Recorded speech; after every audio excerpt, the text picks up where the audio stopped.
Hi, guys. Welcome back to the Restart Small Biz Speaker Series. I'm delighted to have Kathleen Gallagher here today, and she is going to be talking about how to attract media attention for your small business. Before we actually start off with the show, just a couple of announcements. Today's show is sponsored by Fuse Creative. That's F-U-Z-E Creative.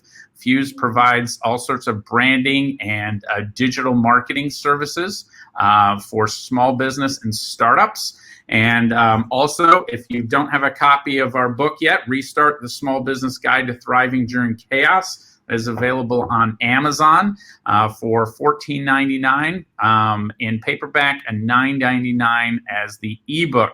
So first of all, I'd like to introduce our guest today. Kathleen Gallagher is a Pulitzer Prize-winning writer with expertise in business and science communications and extensive experience in tech. After 23 years in journalism, Kathleen is now the executive director of the Five Lakes Institute, which we'll talk about in a minute. And she and the organization is committed to driving technological and entrepreneurial infrastructure to help it thrive. Kathleen, welcome to the show. Thanks, Dave. Nice to be here. Yeah, great to have you. So, Kathleen, first of all, before we get into the meat, can you tell us just a little bit about you and maybe your background in Five Lakes? Sure. Well, when I was at the Milwaukee Journal-Sentinel, I covered entrepreneurship. Well, first I covered investments and banking, then added technology and entrepreneurship, and feel like I got an MBA just from all the money managers I talked to. And I wouldn't quite say an engineering degree. That's a little harder. But then I left and started running what we now call Five Lakes Institute. And our goal is to bring the region together around more entrepreneurial and technological activity. You know, when you think about California has, 40 or 50 million people, that's probably 5 or 6 states in our region. So Wisconsin with 5 million people isn't going to do it alone. We got to collaborate better and really scale the technologies we've got. Yep. Well, I really applaud your efforts in that area because it truly, it takes a village, right? I mean, there needs to be a lot of people driving this initiative and a lot of collaboration, and that's no easy feat. So why don't we actually get right into the show here? First of all, why don't you provide us some general kind of tips on what you've seen small businesses do, and really any business, in order to be successful to get coverage by the media, and maybe start out with, kind of what goes through a reporter's head each week, and then we'll actually get into a couple of examples. So it's hard to talk about this in the abstract. So I'm happy that we're going to do some examples. But, the bottom line is if you read the reporter's work, you probably get a better sense of what they're interested in. They're probably not interested in ribbon cuttings and groundbreakings and, all the things that everybody else is doing. What you really need to do is you need to find what's unique about your story and try and pitch that to the reporters. So, there's an old saying in journalism that dog bites man is not an interesting story, but man bites dog is. So, you're looking for those unique things about what you're doing that will make your pitch rise above all the other pitches. So just to take this kind of the next level, help us put the reporter's hat on, right? I mean, talk maybe about what makes a story compelling to them where they're like, oh my gosh, I have to run with this. News. Okay. All right. So, okay. You're sitting there and you've got all this stuff coming at you. You're getting hundreds of emails a day and you're looking for news. You're looking for something happening that people are going to be interested in. And, I'll give you an example. I write a column for Biz Times and, I've written many of them. Not many. I've written a handful since I started this job. The one that got the most attention was a column I wrote recently about Briggs & Stratton's bankruptcy. And it got the most attention because that's the news. And people are interested in why that company went into bankruptcy. So news is always best. does the cliche, if it bleeds, it leads, apply to business journalism as well? I mean, do people want to see the bad stuff, or is that not necessarily the case? I always like the bad stuff. It's like a lot of times more interesting. I mean, the most Okay. interesting things are the things on either end of the spectrum, right? Right. Either the wild successes or the abysmal failures. John Bogle, who ran Vanguard for a long time, Vanguard funds, got a lot of press or media attention, and the reason he did wasn't because he did anything bad. I mean, there are cases where you can do it was because he was a really smart guy, but he was also on the investors side, and so reporters gravitated toward what he was saying because he had things that were different from a lot of the other fund companies that were maybe trying to take more money from investors. Okay. And so, I mean, one of the things, audience, you don't know this, but one of the things when we were prepping for the show today, Kathleen said, look, give me some specific examples. And we kind of talked about the story side rather than just, hey, XYZ raised whatever, $50 million, or, there was some sort of acquisition going on, but kind of a little bit of the human piece and kind of some of the story behind. So what I'm going to do now, guys, is tee up some of the stories, and we're going to take almost a case study kind of format. I'll read the background of the company, a little bit of the story, and Kathleen will talk about methods that could be used to position this that might make it interesting to the media. So let's start out with our first one. And so the background on this company, it is a lithium-ion battery company. And I'll just kind of read it the way that it was pitched to Kathleen. And it started out, much like lithium-ion batteries disrupting the automotive business with companies, Tesla is Blue Line Battery is the Tesla of lithium-ion batteries, but in the warehouse and factory space. A young group of entrepreneurs have banded together, developed their own technologies, and built a portfolio, prominent clients, and they've raised $800,000 in venture capital. So that's the background. And the story is the battery sector is ripe for disruption. This is from the CEO, Dustin Hurt. My team and I literally built our own lithium-ion battery technologies in a small office space at the Whitewater Innovation Center, tested prototypes, conducted beta tests with clients, and now have clients across the U.S. to facilitate the next level of growth. We're investing in new tech to expand reach into additional markets, including EVs, electrical vehicles, UPSs, which is uninterruptible power supplies, and solar. Some of our major clients are Budweiser, Coca-Cola, Ace Hardware, ABC Supply, and Quick Trip. So now we're going to imagine that Kathleen has just been pitched this story. She's a reporter, and Kathleen, how would you react to this maybe first, and what sort of suggestions would you have for Blue Line? I'm going to pretend you're Blue Line. Okay? Yes, please do. Yes. So I can't remember all that. What's the main point? Yeah, so the main gist behind this company is that they're disrupting the battery business. So traditionally in warehouses, industrial settings, old school lead acid batteries are used. They're dirty, they can be dangerous, etc.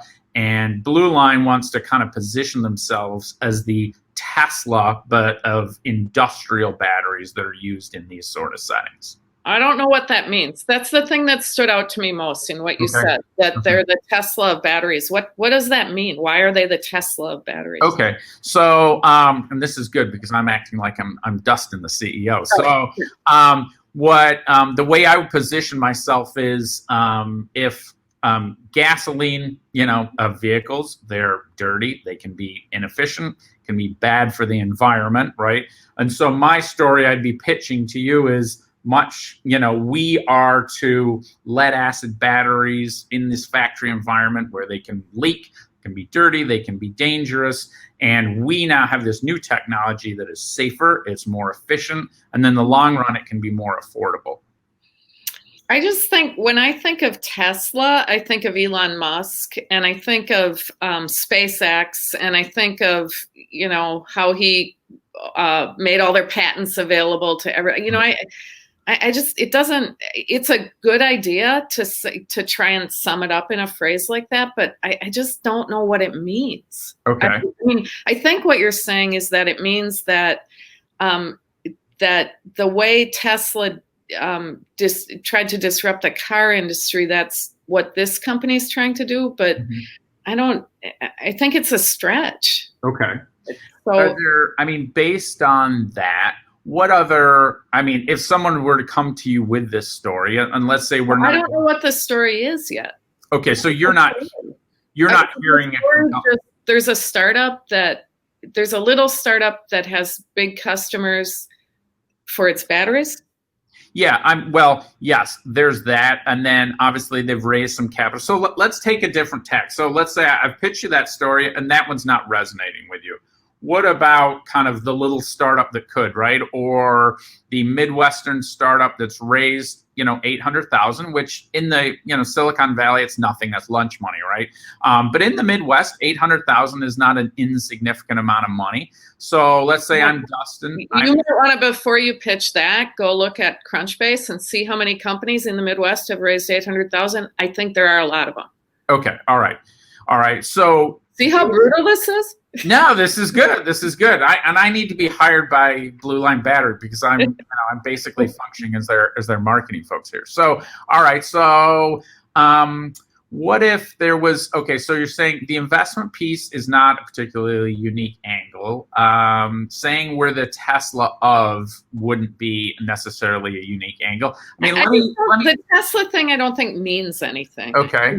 That's like saying we're the Uber of, or we're the Airbnb of. It just doesn't mean anything. All right, so I'm going to turn the tables on you. All right, so if you were Blue Line and you were trying to pitch me, let's just say you knew what you did now, what would be potentially a compelling story based on the information that you have so far? Well, I just want to say something before I answer that, which is, you have to know why you want the story, right? Mm-hmm. Mm-hmm. So do they want the story because they want to get more corporate clients, or do they want the story because they want, generally people to know about them because they want to hire some people, or, Right. Do you know that? So I do. And, I think there's an important lesson there for everybody watching. If we don't want to do it just for ego, right? Which sometimes entrepreneurs, do. And that isn't the case here. But we don't want to do it without just having some vague notion of I'm getting my brand out is not a good idea. So let's say, and they're in the process of trying to raise more capital, right? So they, obviously one element would be getting, in the face of angel investors and VCs, let's say regionally. So if that were the primary motivation to do, let's say, raise another 500, 700,000, what would be an angle that, I as Blue Line could use? Well, I think they have to think regionally. And Okay. So you can't think just Wisconsin. The thing that stood out most to me so far in our discussion, aside from the Tesla thing, which I don't like, because I think using the Tesla thing is a way to avoid pinning down the story you're really trying to get. That's what I don't like about it. Okay. It's like a nice phrase, but what do you mean? Okay. So I think the thing that stands out to me most is the client list that you rattled off. And how long have they been in operation? I honestly don't know. Like a year or two? I'm going to say 3 years. So I think that's probably close. So, I think what I would, and it needs to be one sentence. You need to know the one sentence, and you can put everything else around it. But my one sentence would be something like, a company that's started small in the whitewater incubation space now has ABC Supply and blah, blah, blah, blah, blah, blah as clients, and then play off that, this company's getting traction. Okay, gotcha. on its sales, right? Right. So that makes sense because I, as an investor, I don't want to put money into something that's just an idea. My goal is to obviously flip this company and have some sort of nice return on investment. So anything you can do to provide me proof that business model is getting validated is of interest to me, right? Yeah, and then for their purposes, I think you want to add in, kind of the platform they're building. It's natural to add in kind of how they're going to build on this battery thing. Are they using artificial intelligence? Are they whatever they're doing? That's easy to build in if you talk. But that list you rattled off, I thought was pretty impressive. Okay, all right. So the clients they have. So play the list to prove the traction, which might appeal to me as an investor to say, hey, I've got some money on the side. I might want to take a look at these guys. Well, and I think it would appeal to a reporter too, because, then what you've given the reporter is a question. Well, how did this little company get such big clients, and how are these batteries being used by these big clients? Okay. And would any of the big clients talk for the story? Would they tell me why they were so intrigued by this little startup? Okay. And so the other thing to think about is where you want to try and play the story. And, I think everyone knows in Wisconsin kind of what the outlets are, but I think creatively about that too. Are there any publications that cover the entire region? Are there any, kind of more business type publications that, is there an MIT Tech Review of the Midwest, or try and think like that as well. Okay. And then one more thing, that story, it say in the Wisconsin market, if you get one outlet to do that story, that's probably it. Everyone else will say, oh, it was done already, because it's not really a news story, it's more a feature story, right? Okay. It's a little news if you do the client stuff. So you have to really think about who you want to pitch it to first.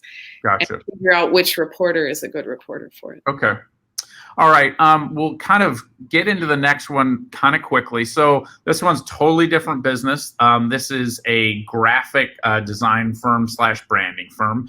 And I'm just going to paraphrase rather than read this one. So this was started by a young female entrepreneur. She's 22 years old. She actually was a student here at Whitewater. And one of the things that she found as she was, launching various startups through college was all of the challenges that startups face, right? No one believes, right? Especially a young entrepreneur. There's issues with not having the capital to launch. There's building a base of mentors. So there's all sorts of challenges that are faced. And one of the things that she talked about is the fact that, this really stuck with her, that she was kind of a David versus, the Goliaths in many of these startups. And now what she's decided to do is launch this branding firm and specifically provide super rapidly deployable, affordable branding services, such as logos, landing pages, elements like that. And so her niche is small businesses and startups, and providing them creative that can be rapidly deployed and that's affordable as well. So her, kind of similar to the last one, her value prop is really providing ad agency quality service, but rapidly and affordably for startups. So, and her goal is to actually attract more startups and small businesses as clients. So I don't think a story like that would attract traditional media at all. Okay. There are a lot of people doing that kind of thing, and there's no kind of story there, like there was with the battery company, right? Okay. That they have a growing roster of clients. And the battery thing's more interesting with a growing roster of clients. Right. I think what would be interesting for her to do is probably more like, these LinkedIn videos, some kind of social media thing where she is commenting on startups branding. Where she could do like a video once a week where she'd say, I'm looking at this startup, this is good, this is bad. I think that could really play. I mean, what she's after is clients, right? Right. So if she went on social media and did all the right hashtags and stuff, I think that would be way more effective than a traditional media story. That's really interesting. So, I mean, kind of like what we're doing here, right? So a client could say, look, I've got this landing page, I've got this brand. She might say, hey, you might want to consider this, or your name, might be catchy. This is one of the things I talk about when I'm consulting with startups and small businesses. Don't have some sexy name that's going to kill you on search, right? So it would almost be a real-time consultation of brands, and then people like, oh, me, give me some advice, and then people like the advice, they see the power, the impact, and then voila, she's got more clients. And if I were her, I would not just think Wisconsin. I would, she could find some brand in, Peoria that she just says, oh, they did a really good job of this, or, she becomes like an expert, right? In that branding, and she portrays herself. I'd do it video if she is comfortable with that. Right. Just a full video every week doing that. I should get a lot more clients that way, I think, than spending all the time on one traditional media story. Right. Yeah, it's really clever. Okay, so we've got questions. Gosh, we nailed that right at 20 minutes. We've got the questions coming in. This is from Alex. Is there an appetite for stories about founders? Okay. So in parens, if they have some differentiator, or startups, if they're doing something marginally different than other large competitors, they're not being super disruptive. So do you want me to kind of dive into that a little bit deeper, or do you have that? I got it. There's always an appetite. There are no rules is kind of one of the things. There's always an appetite for stories about founders. It has to be unique. Right. I think there was a story recently. There's that startup near Madison called Quiver Quantitative. Okay. There was a story about them recently. They're twins. They graduated early from college. You got to have some pretty unique thing, and a lot of times people don't think it has to be unique, and a lot of times it isn't when you get these pitches. In terms of startups, it's really hard, to have a differentiator. The differentiator kind of has to be your product or your services or your customer list, as we discovered. But, so many things that people think are unique to them aren't. And I think you can learn that if you just, follow a few of these reporters who are writing stories about startups and founders. You probably can get a better sense of what they're finding unique. So we talked a lot about startups, but a lot of our audience is small business owners as well. When you reflect back to your years of experience, are there some small businesses that really stick out where, they weren't looking to scale to, $100 million a year company, but some small businesses that had a story that just really resonated with readers that you can think of? One that came to mind when you asked that was, I think it's called Competitive Edge. There's a company here in Milwaukee run by a woman who, it's an ESOP, and the ownership structure is employee stock ownership, and she buys other ESOP companies. So that was like really unique. That's a whole niche of the. Otherwise, I can't think of any offhand. The ones that are coming to mind are bigger, but I'll just throw them out there. I did a story before I left about Johnsonville Sausage because they had a fire at their plant in Madison, and kind of how that, because that was unique, right? Yeah. I did a story about electronic theater controls in Madison when they were smaller than they are now. I don't remember if this was in the story, but one of the unique things about them is they did all the lighting for Disney World in China. Right. Wow. So sometimes you can get stories if you have like these special clients. Right. That works sometimes. Yeah. And I guess that ties back to kind of the blue line too, right?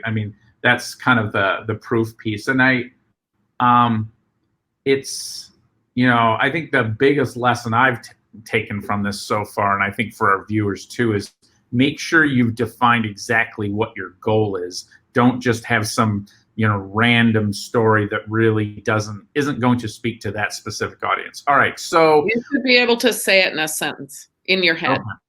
All right, just like a value proposition for for any business. Yep. All right, so in the next few minutes, can you talk about the different obviously we've got traditional media, right? And then, contemporary media, social. What about, I'm a business owner. What advice would you have for me in terms of picking, could be a specific channel or processes that I should go through when I'm picking ones to approach? Well, the first thing you have to think is what your goal is. You give two really good examples, because one of them I could see a traditional media story helping them. The other one, it's more a marketing thing. So you have to know who the people are you want to reach. And then you have to know what the message is you want to send. And the message doesn't have to be the real message. I mean, with the battery company, we said, maybe it's a small company that's gotten big clients and is growing. The real message they want to send is invest in us, right? So you kind of have to know what your hook is for the reporter, and then what your real goal is for the company. And then I think in a lot of ways, because of the ways media has changed, I don't want to say this in a blanket way, but you kind of want to find the best reporter for the story. Wow. If you get a story in the Wall Street Journal, but it doesn't send the message you want to send, or, it's just a little blurb, how good is that? Maybe it would be better to have it in Biz Times Milwaukee and have a reporter who really wanted to spend some time on it writing the stories. So it's important to think about the reporter. And a lot of times what these PR agencies will do is they'll write a news release for you, and then they'll blanket the newsroom, or they'll send it to all the editors. And so, if you're thinking of using a PR agency, you want to ask them, like, who are you going to distribute this to? Are you going to find the perfect reporter to write this story? Or are you just going to send it out to everybody? Because, then you can write your own news release and send it out to everybody. It's not hard to get those names. So. Yeah, there's, I can't remember the source. It wasn't Vision or, there was, when I was doing a press, initially pushing out press from my book, there's all sorts of services. You spend $500 and boom, they blast out. So when you got hit with something like this, one of these blasts, did you just discount it, out of hand immediately? Yeah. I might read the headline and see if it seemed interesting, but a book release, forget it. A book, I don't care. I mean, you need a pitch. So, I mean, it's very time intensive, right?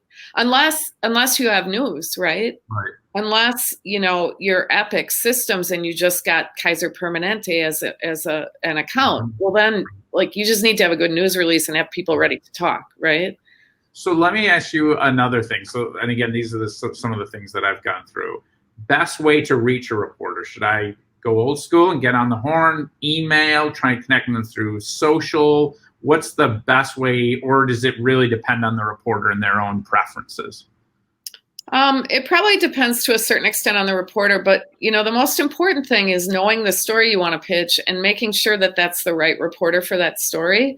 And then, I mean, reporters get a lot of emails and have a lot of social media stuff going on. So if you can get them on the phone and be ready to follow up with something written, that might be good. But it's hard to get their attention because they have so much competing, and anytime there's news, they're going to jump to it. Last thing I want to hit here, can you talk about kind of the news cycle and, how important the timing is of when I'm reaching out to you relative to deadlines? Well, it's a continuous news cycle now. And again, I mean, news just trumps everything. So it kind of doesn't matter, I don't think. If you're pitching a feature story or a, kind of a feature story with a weak hook, it kind of doesn't matter when you reach out. One thing I will say, though, is, I mean, the time a reporter wants to talk to you is always when you're the most busy, right? When you have the most news going on or whatever. I just thought of another small company, Swan Leap, when they got... Can you say that again? Swan Swan Leap, I think it's called, Okay. in Madison, when they got to the top of one of those lists, like Okay. like Inc. maybe their fastest Right.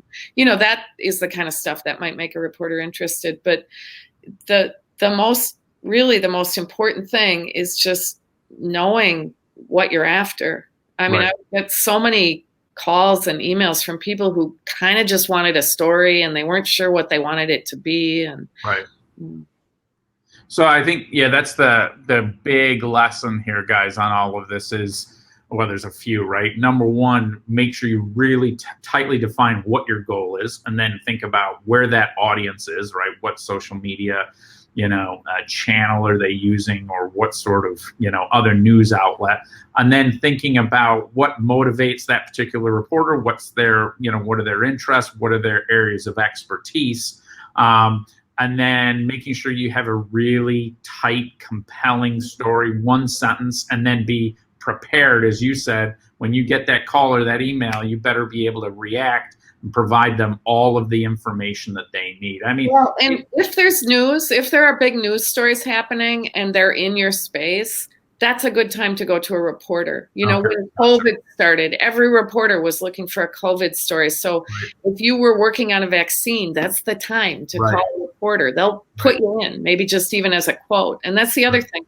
Maybe you don't need a whole story all the time. Maybe you just need to be quoted in your area of expertise, and get in some stories. Okay. So kind of rising tide, right? So, all right. Hey, we're right at 12:30. Kathleen, thank you so much for your time. Do you want to give one last plug for Five Lakes for those people that are tuning in a little late here? You can go to our website and find what we do. The URL is www.fivelakes.org. So go there if you want to find out more. All right. Well, thanks a lot, Kathleen. Thanks to our sponsor, Fuse Creative, Fuze creative.co. Again, if you don't have the book yet, Restart, The Small Business Guide to Thriving During Chaos, $14.99 on Amazon. If you're going to be watching this on YouTube, please press subscribe and the little bell so you'll be alerted when we have the next speaker coming up, or when we broadcast the next interview. Have a great week out there, folks, and be safe, and we will see you next Tuesday.